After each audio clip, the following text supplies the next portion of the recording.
바이오 신약을 복제한 걸 바이오 시밀러라고 하는데 셀트리온의 렘시마와 삼성 바이오 에피스의 베네팔리 등이 대표적입니다. 우리나라는 이미 전 세계 바이오 시밀러 생산 기지로 자리를 잡고 있죠. 최근엔 바이오 시밀러에서 한 단계 더 나아가서 효능이나 편의성을 개선한 바이오 베러가 미래 먹거리로 주목을 받고 있습니다. 예를 들면 정맥 주사용을 피하 주사용으로 바꿔서 투약을 좀 더 쉽게 하는 거죠. 글로벌 제약사들이 이 분야에 뛰어들고 있습니다. 김도영 기자가 취재했습니다.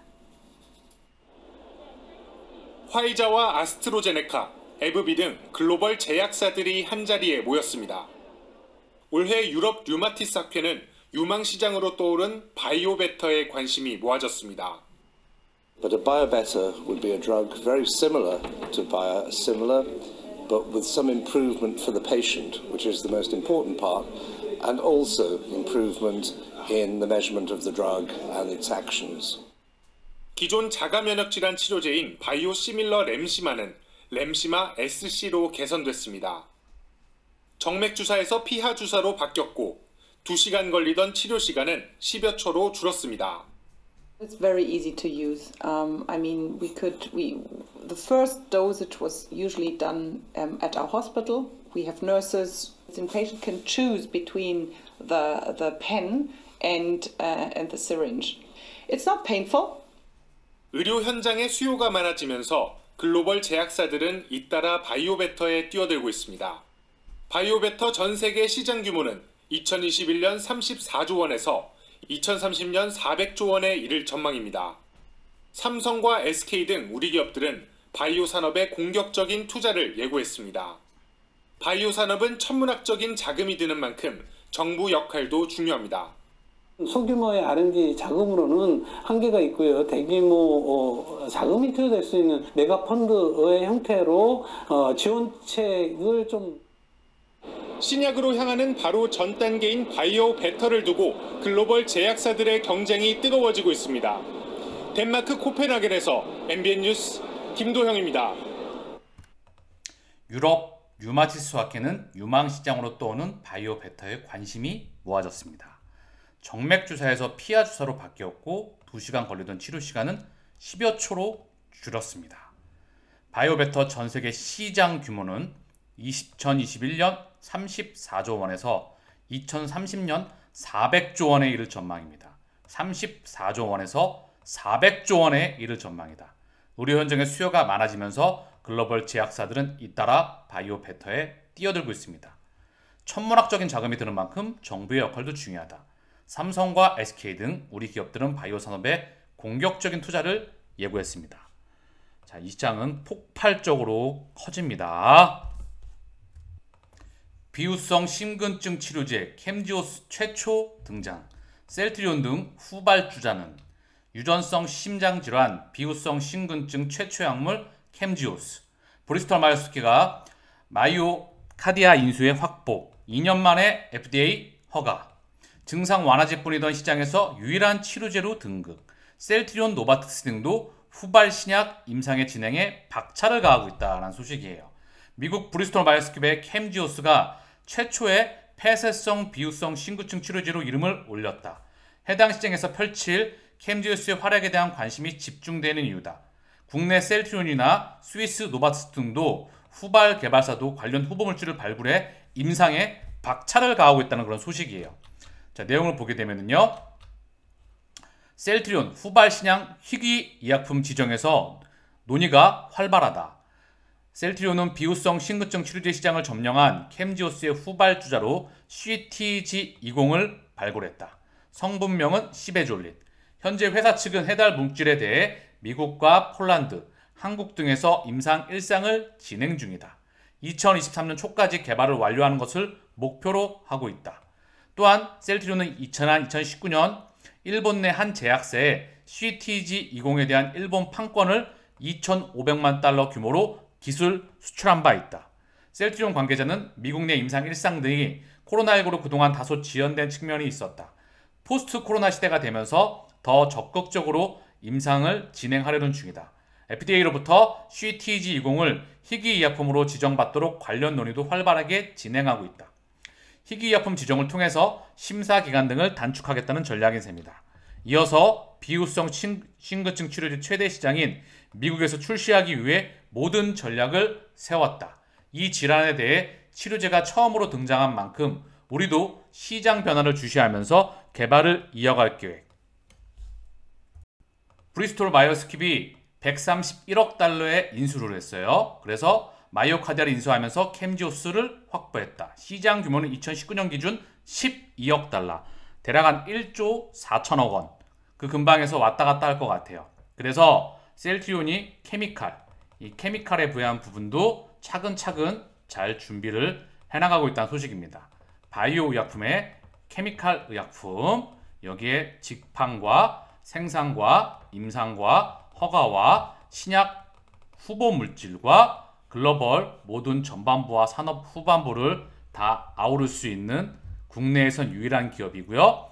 국내 제약바이오 산업에 바로 삼성전자의 반도체가 있듯이 중공업, 배를 만드는 곳은 현대중공업이 있었죠. 세계적인 제약바이오 회사가 탄생하는 그 순간까지 우리는 그 부분을 모니터링하리라 생각합니다. 스위스 노바티스도 유럽 내 임상 이상을 진행 중인 상황이다. 해당 임상은 영국 뉴캐슬대의 주도에 따라 2019년 5월 230명 환자에 투여하는 목표로 시작됐다. 오는 6월 30일까지 모든 환자에 대한 1차 데이터 수집이 완료될 예정이다. 자, 이제 케미컬 의약품에 대해서 앞으로 진행 사항이 어떻게 되는지 차근차근 모니터링하면서 다시 한번 또 언급드리겠습니다. 3년 만에 대면 행사에 제약바이오 업계 미국행 잇따라. 미국 임상종양학회 바이오 USA 행사. 3년 만에 대면 행사로 재개하면서 삼바, 셀트리온 등 국내 제약바이오 기업 대거 참가. 그러면서 유한양행 제네싱, HLB 등 아마켓에서 임상 결과 발표하고 삼바와 셀트리온은 바이오 USA 참가하면서 단독 부스를 차린다는 그런 소식입니다. 미국 바이오협회 주관으로 오는 13일부터 16일까지 샌디에고에서 열리는 바이오 인터내셔널 컨벤션에도 국내 제약 바이오 기업이 대거 참가한다. 바이오 USA는 각 기업의 경쟁력을 알리는 무대로 다른 기업, 연구자, 투자자와의 네트워크 구축 등 세계 시장 진출의 발판이 된다. 코로나19로 인해 지난 2년간 비대면으로 진행됐으나 올해는 대면 행사로 전환됐다. 올해 바이오 USA 행사에 온오프라인 참여를 위해 등록한 기업은 총 3,000개 이상이다. 삼바와 셀트리온, 롯데바이오룩스는 단독 부스를 차린다. 롯데, 이제 시작하죠. 삼바는 바이오 의약품 위탁 개발 생산 경쟁력을 해외에 알리고 신규 고객 수주 등에 나설 계획이다. 셀트리온 역시 해외 기업과의 파트너링, 네트워크 구축 등에 집중한다. 단독 부스를 차리지 않은 국내 바이오 기업들은 다국적 제약사 투자자와의 파트너링 미팅 등을 통해 새로운 사업 기회를 찾을 예정이다. 자, 이것과는 다르게 세계 3대 암학회로 꼽히는 미국 임상종양학회 연례 학술대회에서는 시카고에서 오는 7일까지 열립니다. 미국 임상종양학회. 여기도 비대면으로 진행해 오다가 대면 행사로 전환됐고 국내에는 유한양행, 매드팩트, 제넥신, HLB, 루빗, 뷰노 등이 참여해 임상 결과 등을 발표할 예정이다. 자, 셀트리온은 미국 바이오협회 주관으로 오늘 바이오 인터내셔널 컨벤션에 부스를 직접 단독 부스를 차리고 진행할 예정입니다. AJMC 바이오시밀러 전문 미디어죠. 셀트리온의 인플릭시맙 바이오베터 오리지널 바이오시밀러 비해서 상당한 임상적 개선이 있었다.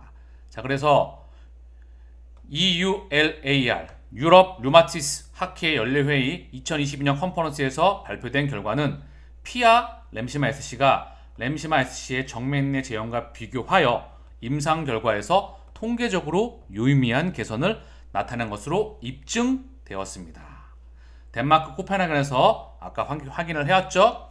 램시마 SC는 레미케이드를 참조하는 인플렉시마 바이오시밀러인 오리지널 램시마를 개선한 바이오베터 제품입니다.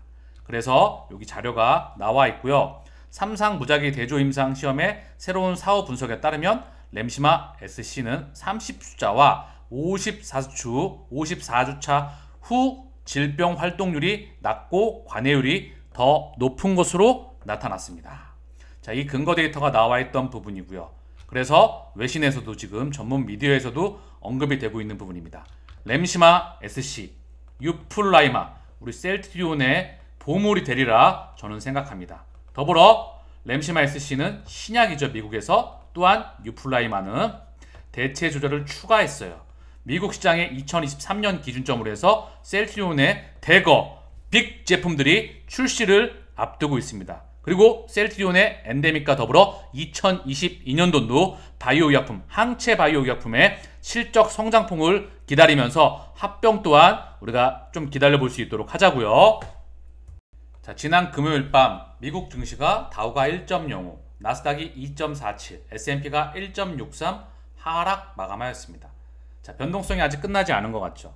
그래서 시장에서 어떤 말이 나오냐? 이미 약세장 진입했다. 최근 반등에 안심 말라. 월가 시선이겠죠? 호재가 악재로 미국 증시 하락, 감원 테슬라 9% 하락. 유럽 증시는 미국 고용실적 호조에 하락했다. 이런 부분이 나오고 있다는 부분이죠. 언론이 참 조울증이에요. 오락가락하고 있죠. 그래서 나스닥이 얼마나 흔들렸는지 차트를 한번 볼까요? 자, 보면 나스닥의 일봉 차트예요. 보이시죠? 이렇게 있어요. 이 상태예요. 2.47 하락폭이 좀 크긴 했죠. 그러나 그동안에 강하게 반등이 나왔고 요 부분에 있어요. 21선 위에서 놀고 있죠. 결국 많이 고점과 저점 대비 마이너스 30% 빠지고 요 부분에서 기간 조정을 거쳐서 6월 FOMC 기준점과 더불어서 인플레이션 그리고 일말의 어떤 이슈들과 함께 모니터링이 필요한 부분이라 생각을 합니다. 그러나 나스닥은 이미 고점 대비해서 마이너스 30%의 하락을 보였습니다. 그래서 어떠한 부분을 나올지 지켜봐야 되겠지만 지난 과거를 본다면 이미 충분한 하락 뒤에 상승이 있어 왔습니다. 그래서 이 부분에서 우리는 이제 조금은 긍정적으로 봐야 되지 않나 라는 말을 제가 꾸준히 언급드리고 있죠. 자, 조금만 더 깊이 있게 살펴보면요, 미국에서 5월 일자리가 기대 이상이었다. 그러나 증시는 하락, 좋은 뉴스가 오히려 악재이다. 페드가 긴축을 오히려 줄이지 않을 거야. 그런 부분이 나타났겠죠. 자, 그런 부분 언론에서 필터링이 지금 필요한 부분이에요. 월가는 견조한 고용, 금리 인상 계속될 것이란 우려. 미디어에서 이렇게 나오는 부분입니다. 우리는 필터링을 해야 된다. 기술주 동반 하락, 테슬라 10% 감원 관련 보도에 주가 9.2% 급락. 그동안 폭발적인 성장을 보였죠. 더불어서 배터리, 이 소재 관련해서 많은 원가 부담이 있을 거라 생각을 합니다. 고로 이익 폭에 있어서, 성장 폭에 있어서 정체에 살짝 빠질 거라 생각을 해요. 성장을 증명해내지 못하면 다시 PER, 시가총액의 바로 성장 폭에 대한 정체에 대한 부분으로 떨어질 수 있을 거라 생각을 합니다. 그러나 다시 한번 성장을 증명해내면 다시 달릴 거라 생각을 하죠. 중요한 건 시장에서 이렇게 언급을 하고 있다는 부분이에요. 우리는 이런 부분에 대해서 필터링이 필요하고요. 달러의 가격이 고점을 찍고 내려와 있다. 이미 많은 내려와 있고요. 1개월 기준, 3개월 기준으로 고점을 찍고 많이 내려와 있다. 미 국채 금리가 하루 기준으로 많이 튀었었어요. 연준에 대한 긴축 우려로 인해서 확 튀었다가 살짝 가라앉았죠. 1개월 기준으로 보면 확 튀었다가 가라앉았다가 튀었다가 살짝 튄 상태입니다. 그랬더니 시장에서 오두방정을 하는 거죠. 그래서 우리가 체킹해야 될 부분은 뭐냐? 주봉으로 보면 더 한눈에 보이죠. 여기 안착해 있어요. 지금요. 뭘 그렇게 난리인지 미디어가 개인 투자자들의 공포와 실한 불안 심리를 가중시켜서 저는 개인 투자자가 들어오지 못하도록 한다는 그런 생각이 드는 부분이고요. 아직 조금 더 안정화는 필요해 보입니다. 다만 고점에서 변동폭이 상당히 심해지면 거래량이 동반되면서 하락의 신호이다. 저점폭, 물론 저점이라 볼 수는 없겠죠. 단언할 수는 없겠지만 고점과 저점 대비 마이너스 30%가 빠졌기 때문에 이제는 반등으로 나갈 수 있는 부분이 기대되지 않나. 또한 이 부분에서 변동성이 확대가 되는 것은 어느 정도 돌아나갈 수 있는 부분도 기대할 수 있다 생각을 합니다. 그래서 6월 FOMC와 우크라이나 이슈, 우크라이나와 팬데믹, 코로나 팬데믹, 그쵸? 중국의 상하이 봉쇄, 전 세계 락다운, 이 부분이 인플레이션을 사실 만들었던 부분이에요. 왜? 그동안에 2008년도 이후에 연준이 그렇게 많은 돈을 찍었는데도 불구하고 물가 2%를 만드는 게 너무나 힘들었어요. 그러나 코로나 팬데믹으로 바로 그냥 물가가 급등이 나왔죠. 그러면서 락다운이 해제가 됐고 아직 우크라이나와 상하이 봉쇄가 일부 해제가 됐지만 완전히 중국이 봉쇄가 해제가 됐던 부분이 아니죠. 지금의 인플레이션은 당연히 다분히 의도적입니다. 그러나 전 세계의 의도적인 부분에서 상당히 인플레이션이 패러다임으로 계속해서 나올 거란 부분이에요. 그래서 인플레 해지로서 인플레의 상승폭은 좀 줄어들 수 있겠으나 추세적으로 계속 나올 것 같아요. 돈 가치는 계속해서 빠그러지겠죠. 그래서 인플레이션 해지로서 투자는 반드시 필요한 부분이라 생각합니다. 여유 자금과 장기의 원칙을 지켜나가면서